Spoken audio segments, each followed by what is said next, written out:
बात यहाँ पर खाने के तेलों की करेंगे क्योंकि फेस्टिवल्स का सीजन है और ये एक ऐसा समय है जब लोग ज़्यादा खाते हैं, ज़्यादा बनाते हैं, बहुत तला जाता है, मिठाई, नमकीन, ये सब। तो ऐसे समय में किस तरह की अवेलेबिलिटी है, हमारे साथ इस पर बात करने के लिए सनवन ग्रुप के संदीप बजोरिया हैं।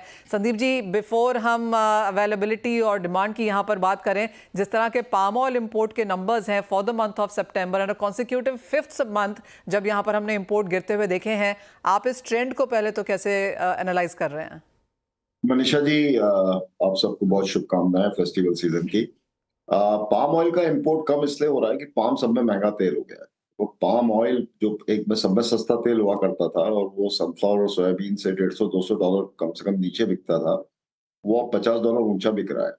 तो अभी देखिए, आज क्रूड पाम ऑयल का लेवल अक्टूबर शिपमेंट का $1150 का है, सीआईएफ इंडिया, और सोयाबीन ऑयल का अक्टूबर शिपमेंट का $1100 का रेट है और सनफ्लावर का 1135 का रेट है।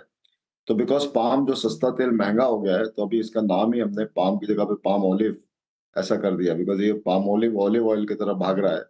और उस कारण से डेफ़िनेटली जब चीज़ महँगी हो जाती है तो उसका इम्पोर्ट नंबर घटता है, तो पाम का इम्पोर्ट नंबर घटा है, हमने देखा है। लेकिन हमने सोयाबीन का इम्पोर्ट है, सनफ्लावर का इम्पोर्ट है, वो हमारा अच्छा चल रहा है। और हमारे पास अभी डोमेस्टिक क्रॉप भी सोयाबीन सीड मंडी में आना शुरू हो गए हैं। और हमारे पास रेपसीड, मस्टर्ड सीड का भी 20-22 लाख टन का स्टॉक पड़ा है नाफेड के पास में। तो फेस्टिवल सीजन में कोई कमी नहीं है, तेल बहुत अवेलेबल है।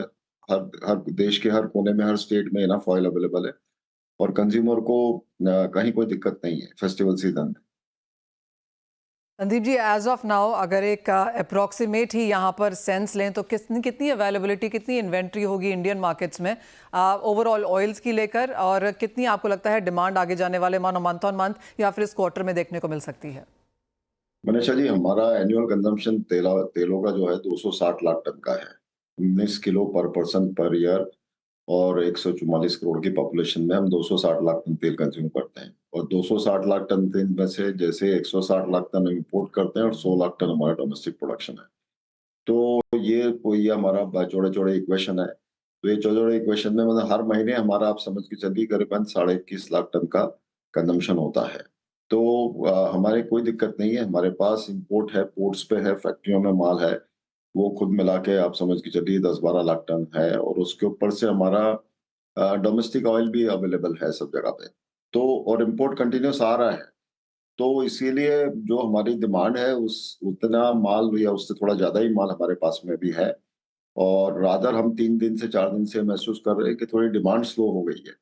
बल्कि रादर हमारे सब पोर्ट बेस्ड रिफाइनर्स कह रहे हैं कि 3-4 दिन से थोड़ा बिक्री कम हो रही है। They want to sell but buyer नहीं आ रहे हैं।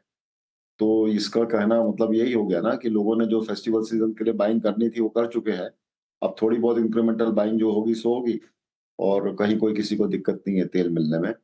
और बल्कि अभी हम ये देखना चाहते हैं कि हमारे जो किसान भाई हैं, वो सोयाबीन सीड मंडी में ला रहे हैं, लेकिन उनको ठीक दाम नहीं मिल रहा है, क्योंकि सोयाबीन सीड ये एक ऑयल सीड नहीं है, प्रोटीन सीड है। इसमें सोया मील का दाम बहुत इम्पोर्टेंट होता है। और सोया मील का दाम डिप्रेस्ड है बिकॉज़ इंटरनेशनल मार्केट के कारण डिप्रेस्ड है। दूसरा बात, ये डीडीजीएस जो बन रहा है, जो हम कौन से एथेनॉल बनाते हैं, और ये इस कारण से जो बाय प्रोडक्ट बनता है डीटीजीएस, वो ऑयल मिल को कम्पीट करता है। तो उस कारण से हम देख रहे हैं सब तरह के ऑयल मिलों में एक डिप्रेशन है। तो गवर्नमेंट को अधिक किसानों को और बेहतर दाम दिलाना है सोयाबीन सीड का, तो 10% export subsidy, cash compensatory support, ऐसा कुछ अनाउंस करना पड़ेगा सोयाबीन के लिए। जो सोयाबीन सीड की कीमतें जो है अभी प्लांट डिलीवरी चल रही है, आप समझ के चलिए 45 से 4600, वो उसको ऊपर ले जाके 4900 तक ले जा सकती है, 5000 तक भी ले जा सकती है। तो ये पॉइंट टेकन। सो संदीप जी, अब यहाँ से आपको प्राइसेस में क्या लगता है? पिछले साल से अगर कंपेयर करें तो थोड़े से ऑन द हायर साइड यहाँ पर प्राइसेस हैं, लेकिन जिस तरह से हमने विद इन ऑयल सेक्टर जो ये पूरी रिलेशनशिप या ये जो मूवमेंट आते हुए देखी है, अब आगे जाकर इस क्वार्टर के लिए प्राइसेस कैसे रहेंगे? आप कहेंगे ±5%, या आपको लगता है एक ज़्यादा बड़ी यहाँ पर रेंज देखने को मिल पाएगी? मनीषा जी, जैसे मैंने कहा, 1150 हायर है क्रूड पाम ऑयल, 1135 सनफ्लावर है और $1100 सोयाबीन है। तो तीनों तेल एक दूसरे के $50 की रेंज में मूव कर रहे हैं। और मुझे लग रहा है कि हाई ज्यादा में ज्यादा ये बढ़ जाए तो $1200 हो जाएंगे, और घटने में तो मुझे नहीं लगता कि ये पाम ऑयल या आपका सनफ्लावर ऑयल कोई 1100 के नीचे जाएगा। और आपका सोयाबीन ऑयल ज्यादा में ज्यादा $1075 हो सकता है। तो अभी हम ऐसे बाजार में आके खड़े हुए हैं कि अपसाइड 4-5% मैक्सिमम है और डाउन साइड भी 4-5% मैक्सिमम है। इसी के दौरान अभी अगले 3 महीने मार्केट चलेगा दिसंबर एंड तक। फिर अगला साल 2025 जो है, डेफिनिटली हमें लग रहा है कि शायद उसमें मार्केट और बेटर होएगा 2025 में एंड उसमें दाम फिर एक नए ट्रैजेक्टरी में फर्स्ट क्वार्टर या सेकंड क्वार्टर में जाएंगे।